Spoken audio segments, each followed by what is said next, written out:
Today we're making carnivore nachos. You're not going to want to miss this. This is going to go super fast, so pay attention. This is a quick cook, perfect for lunch, perfect for game day, or you're just craving a delicious snack. Since we're making carnivore nachos, we're going with pork rinds. If pork rinds aren't your thing, go ahead and use tortilla chips, or even just pile all this up on a plate. I can guarantee you one thing, if you follow this, you're going to love it. Let's go. First thing we got to do is heat up our skillet. We're using our Lancaster No. 8 skillet today. Going to put this over medium heat. Once it gets hot, we'll add the beef. Okay, so we got some of my home ground 80/20 here in the pan. We're going to keep breaking up the pieces. We want nice small pieces for nachos. You use whatever ground beef you want, but once you try home ground beef, you're not going to want to go back. You could do this with pork or anything else that you want. We're going to keep stirring this and mixing it around, and once it gets nice and browned, we're going to add the seasoning.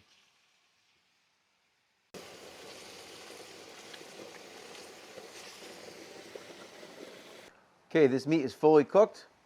I am not going to drain the juices. I think that's the best part. Go ahead and leave that fat in. That's lots of flavor, lots of fuel.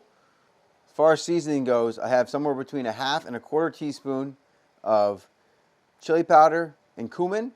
I'm making this for the whole family. If it was just for me, I'd probably up the spice a little bit. Also, we're going to be adding about a teaspoon or so of this Windy City barbecue rub from the Fire Smoke BBQ Company. Get a nice scoop of this. You got black pepper and paprika, onion, all kinds of great flavors in this. So just sprinkle that in. We'll try it, and then we'll go ahead and adjust the seasoning.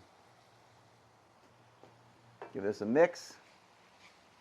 It's nice to let those seasonings cook in a little bit. And then we're going to go ahead and reduce this heat to low.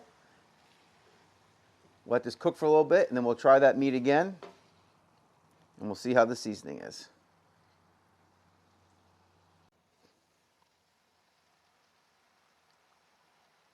Okay, time for a taste test.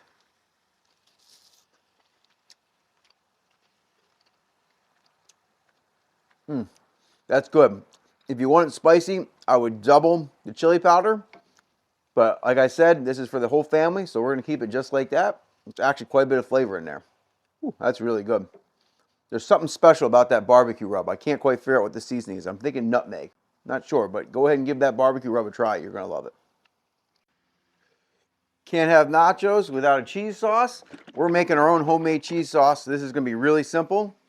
We're going to go in with a generous portion of heavy cream. I've said it before, I'm not big on measurements. I don't know, maybe about 1/2 cup or so. And then we're going to add the secret to making a creamy cheese sauce, which is this sodium citrate. I'll leave a link down below if you want to get some, but you can find it on Amazon for yourself if you'd like. And for this, we're going to want around a teaspoon for this amount of sauce we're making. That's probably a little too much. Probably about a teaspoon right there. We'll put that in.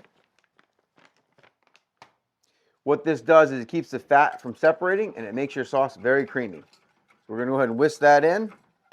Let that heat up a little bit and reduce. While that works, we're also going to add some mustard, because mustard just adds a little something special to your cream sauce. We're using some spicy Dijon today.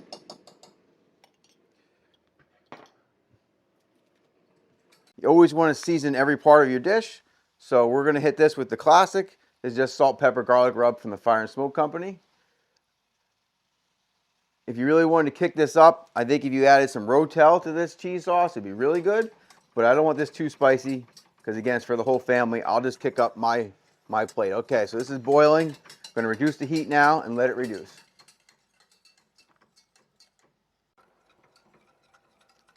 Want to keep stirring this. You don't want to let it burn. Okay, now it's time to start adding the cheese. I got some freshly shredded cheddar cheese. I'm just going to add that 1 handful at a time. Mix it until it disappears, and then we'll add the next handful. Keeping this heat on medium-low right now. Like with any cheese sauce, you want to be careful not to get the heat too high.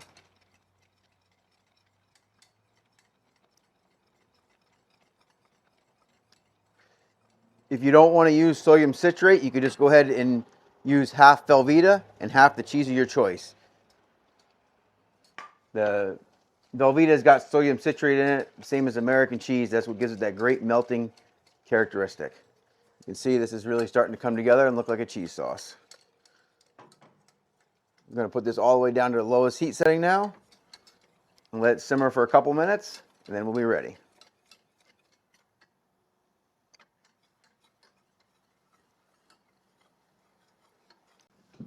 Told you that'd be quick. Let's go ahead and build these nachos. Going to go ahead and put down a nice layer of these pork rinds.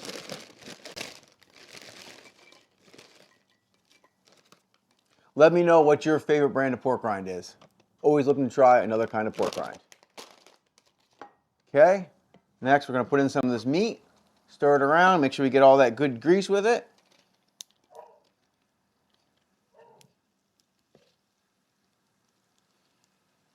Okay, of course we're going to go in with some of this cheese sauce.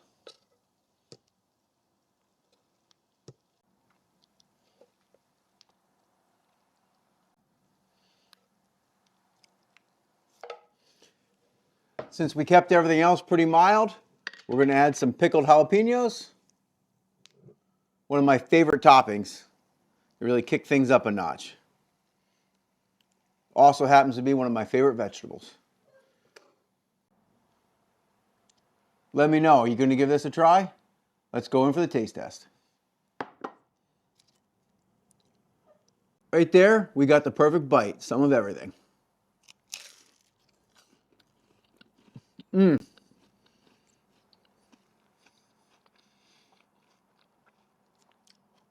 is a winner all the way around. You're definitely going to want this.